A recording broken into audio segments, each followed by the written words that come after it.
Good morning, everybody. Thanks for the introduction, Sally. My name is Terry O'Brien. I'm going to take you through the first half of this presentation, and then I'll pass on to my colleague Kieran, who will take you through the last 10 minutes. So our paper is entitled Research Output of Irish Higher Education Academic Library Staff from 2000 to 2015. Before we do that, I know we're a little bit tight for time, but I'm going to give you a quick potted history of Waterford, if I may.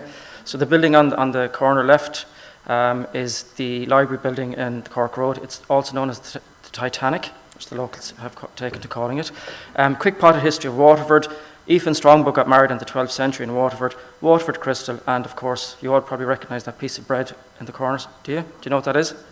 That's a blah. So that's probably what Waterford is most famous for. So if you ever come to Waterford, make sure you have the delicacy, the artisan bread known as the blah. Okay, so to serious business. So in late 2015, myself and Kieran carried out a fairly extensive piece of research in which we examined and analysed the research output of academic library staff in Irish higher education libraries. Our fundamental primary research question was, do academic library staff publish in the peer-reviewed literature? So we identified a research gap. Helen Fallon had done some work back in 2009, but no comprehensive study, either qualitatively or quantitatively, had been carried out. Of course, anecdotally, we know that librarians and library staff in Ireland are research active, and that research activity takes many different forms, but our primary focus was to establish whether library staff are actually publishing in the peer-reviewed literature. We also know that there's a small but positive cohort of library champions who promote and encourage library writing and a culture of publishing, people like Helen Fallon in Maynooth, Marjorie Sliney in the LAI, so we'd acknowledged their work in recent years as well. So I suppose from our point of view, we wanted to put some empirical or evidence-based information some 7 years on from Helen Fallon's original quote. Okay, our second, I suppose, primary research question then was to look at the question, if library staff are publishing, is it really research, and does it matter? If so, how much is being done? Who's doing it? Where is it being done from? And what are people writing about? More generally, we feel that our research speaks to the wider contribution of library staff to LIS and social science, our role as communicators, our role as scholars, how we perceive ourselves, whether we're direct participants in the scholarly communication process, and whether we want to place library staff at the centre of research. A lot of the papers and the talks over these couple of days have been about library staff supporting research, but we want to take the approach that we place the library staff member at the centre of the research creative process. Okay, so as with any piece of research, there had to be specific parameters. So we looked at the research output in 21 higher education libraries, so 7 universities in the Republic of Ireland and 14 institutes of technology in the Republic of Ireland. There were some exclusions. Our friends in Ulster we excluded on this occasion, and a couple of other libraries.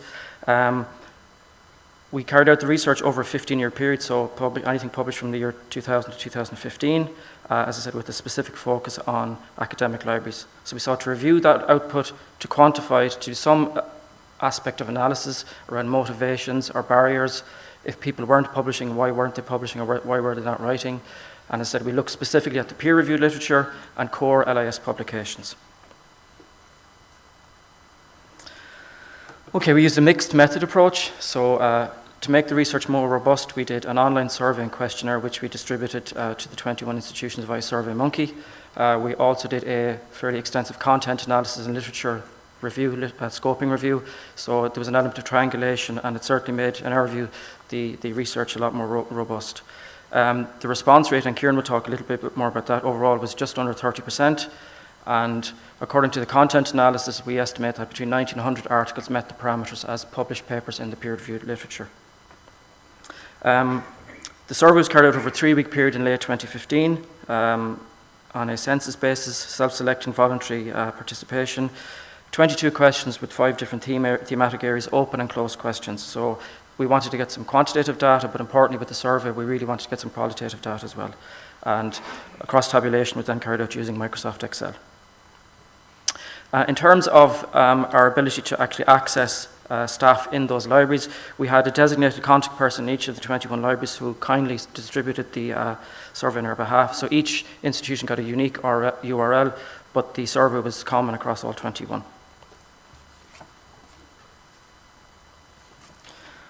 Okay, a little bit more on the parameters. So what did we include and what did we exclude? So we only counted papers written or co-authored by staff from those 21 higher education institutions. We took the decision based on things like confirmation bias and self-efficacy that we would decide on whether the article actually fitted our criteria or not. Okay? We took a broad definition of what was a written paper and what constituted a core LIS journal. We counted collaborations, we counted cross-disciplinary work, we counted cross-institutional. We excluded anything that wasn't a written research paper, so a blog, a book chapter, all other forms of research activity, as positive as they are, were excluded for the purposes of our research. And that's partly, I suppose, as a result of, whether we like or not, the primacy of the research, the primacy of the journal for research articles. So we're not saying that's a good or a bad thing, but that's the reality in terms of, I suppose, credibility in terms of research output. 6 in every 10 articles that were written solo, and about 40% were co-authored. We found that gender wasn't a significant factor or a predictor for publishing necessarily, and we didn't delve too much into the professional, non-professional gradings. We just took library staff as a discrete grouping.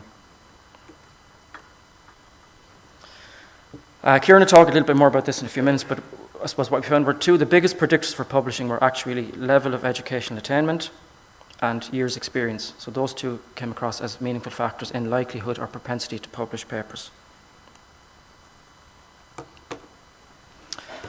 Okay, in total, over the 15 period, we established that there were 93 papers published that fitted the criteria of our research. There's a bit of to and fro around those 93, but we settled on 93 eventually. I suppose from a very low base in 2000, there has been a spike in the last number of years, 2013-14, but it's still a fairly moderate growth over those number of years. Open access is definitely a scholarly communication model that is becoming more prevalent and more popular. So we estimate that about half the most published in journals are open access publications, and we took open access publication to be something that simply wasn't behind a paywall. So a fairly simplistic view, but nevertheless, I think a very positive trend. Interesting then in terms of where did people publish. So again, we did specify only the core LIS publications. So we found that of the 93 papers, they were published in a total of 29 journals. I suppose we're probably a conservative bunch in that 85% of all papers were published in just 15 titles. Okay, 15% of journals had only one paper published in that journal. So library staff went for kind of tried and tested routes within the core publications. There's I won't go through the slide, but the 10 most popular journals for publication were in descending order on the list there. So on Ireland being, I suppose, an obvious enough choice, being an Irish publication. One journal that we did exclude completely was Conul Focus. So many of you have probably published in Conul Focus, I know we have ourselves, but we took the view that it didn't fit the kind of requirements for the publication, that it's really case studies or pilots, so it didn't fit. But we do know that over 60 articles have been published in Conul Focus by library staff based in higher education institutes in Ireland, so there's probably scope for further research there. So what are we writing about? Okay, well, as it happens, lots of things, a wide variety, a wide scope of different topics. So we developed our own taxonomy based, kind of informal taxonomy based on the 93 articles, and again in descending order, these are the topics that we're writing on. So the most popular, probably no surprise, between 2020 and 2000 and 2015 was information literacy. Over 20% of papers fit that category, so user education, information literacy. And that has also been confirmed by recent research done in the Journal of Academic Librarianship, that information literacy is still one of the primary areas of research for library staff. Okay, methods. So what methodologies are we using? Again, not a huge amount of surprise here. We probably all felt this anecdotally, but again, it's to put some empirical and data-driven evidence behind this. The methodologies most used by library staff are case studies, pilot studies, a lot of questionnaires, a lot of surveys, a small amount of mixed methods, small amount of exploratory work, an even smaller amount of reflective or opinion pieces, project management pieces, and then some miscellaneous. There's a real dearth of qualitative methodology being done, and there's very little, if none, in terms of longitudinal study being done. I think bar maybe a study in UL that's going on at the moment. So it is fair to say that library staff in Irish higher education academic libraries have a predisposition towards papers of empirical or evidential case study type. Okay, so I'm going to hand over to Kieran now to finish up the presentation. But just if I can kind of give a brief summary of library staff that do write and library staff that are writing. So what does it say? I suppose some characteristics about the research orientation of the profession are that those library staff that do write like to write collaboratively with other librarians. Those that do write mostly write with their internal colleagues, and I suppose there are obvious and practical reasons for that. Library staff rarely write outside their, or collaborate outside their sector, so university library staff don't necessarily collaborate in terms of writing with staff from institutes and vice versa, and library staff that rarely write outside the LIS discipline.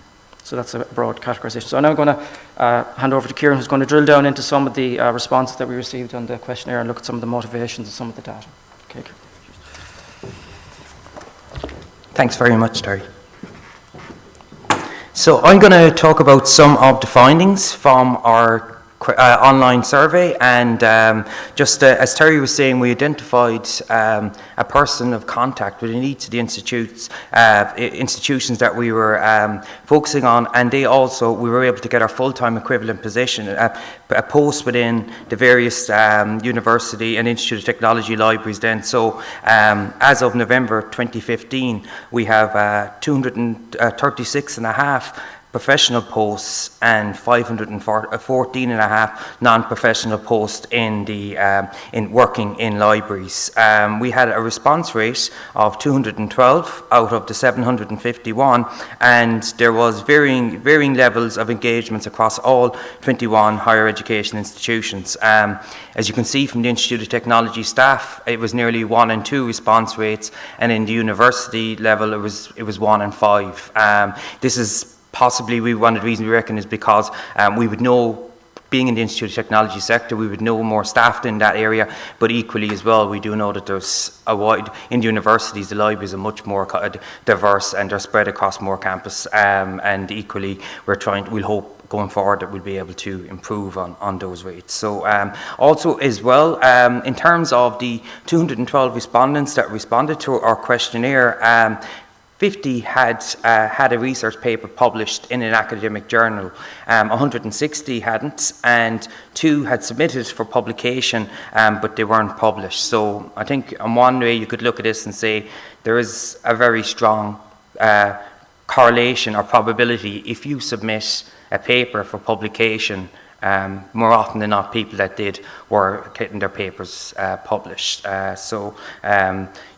We also looked at the profiles of respondents that published, and the majority of respondents were published were in the age range of 36 to 55. As you can see there, 74%, nearly 3/4 of all respondents that published were in that age, and we consider that to be those within mid-career and established in that work sense. So the range of 11 to 20 years, should we say, in terms of within that age group, they would have generally 11 to 20 years work experience in the norm, possibly at a stage. Also as well in terms of academic attainment, 46 out of the 50 that published had a level 9 qualification or higher.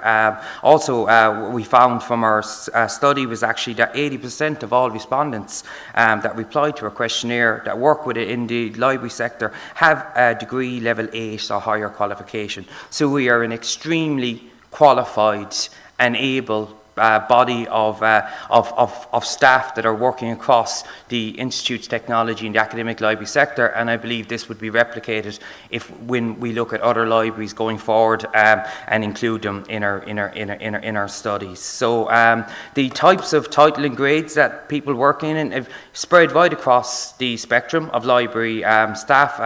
As you can see, there was the majority of staff that published worked in what we would term professional grades, a level 6 or higher, but equally that was not excluded. We also had you had a spread right across the spectrum of category, and also in terms of library work experience, we found that this was actually a much more probable and much more important predictor in terms of publication, because the majority of those that published between in the 11 to 20 years factor, and again this is mid-career development, so there seems to be much more this seems to be coming out in the data that those that publish tend to be in effect building their careers or would be involved in this area of research. So also as well in terms of those that published, the majority, it's nearly half of respondents that published only published once. So generally what you have is you have a situation whereby people would publish an article and then by and large they seem to drop out of the publishing system, or they have an experience, or maybe for whatever reason they don't follow up on it. Also, as well, we see in terms of the publications, we have had a quarter of respondents that published pre-2010, but also you see you've nearly half of respondents that published in 2014 and 2015. So just going back to Terry's point about being a small but active body of researchers that are publishing, the data still seem to indicate this as well. In terms of how people are publishing, 37 of the 50 respondents that published collaborated, and the majority of those collaborate with a library research colleague or internally within their institution. You see less external collaboration. The reason for this, I think, can be drawn from some of the motivations for people that didn't publish. Also, reason for collaboration: joint research, project-driven, combined expertise. So there's very much a kind of a work process, very much a kind of it's a position-driven research, so in terms of what you're doing, and that has led to people prompting to write publications. The top 5 reasons given by respondents for not submitting for publication was, number 1, being time constraints. Again, that kind of fits back into the reasons why people are maybe collaborating internally. Because of time constraints, it can be much more difficult to collaborate with an external person working in a different institution. Also, which I thought was of most really interesting, was this idea regarding lack of confidence.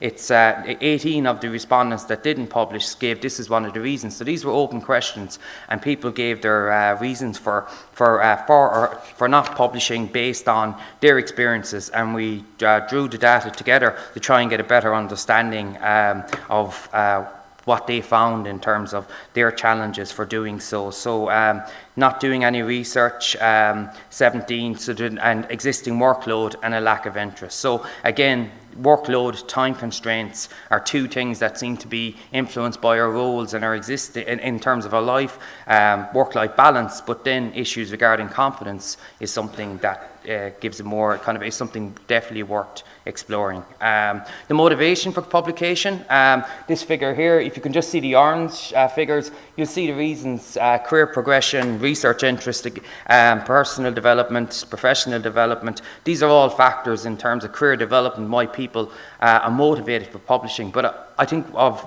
the various motivations, the professional membership was deemed as being neutral or unimportant by a large segment of people that published, saying there wasn't a motivation. So that is very interesting.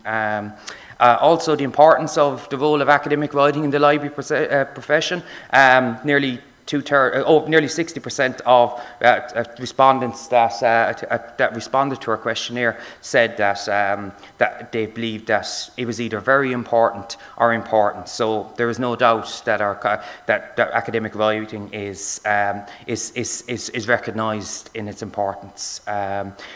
Finally, of those who we asked if respondents would intended to publish during 2016, and 22 said that they definitely would, and of those 22, 16 had published a paper previously, and it goes down to the list. So whether they did or whether people did is probably something we're going to have to look at, and going forward, this paper is very much a basis for future research.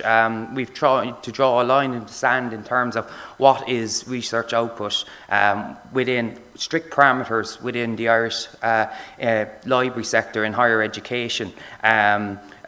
We have opportunities. There's huge scope here, as you can see, for the research. We're only just touching on a very small percentage of the findings within our study, but there is no doubt the data is showing that both from the mixed methods approach, both in terms of scoping and in online questionnaire, that there is a small body of both actively growing research going on in libraries, and we hope to undertake another research analysis in 2018.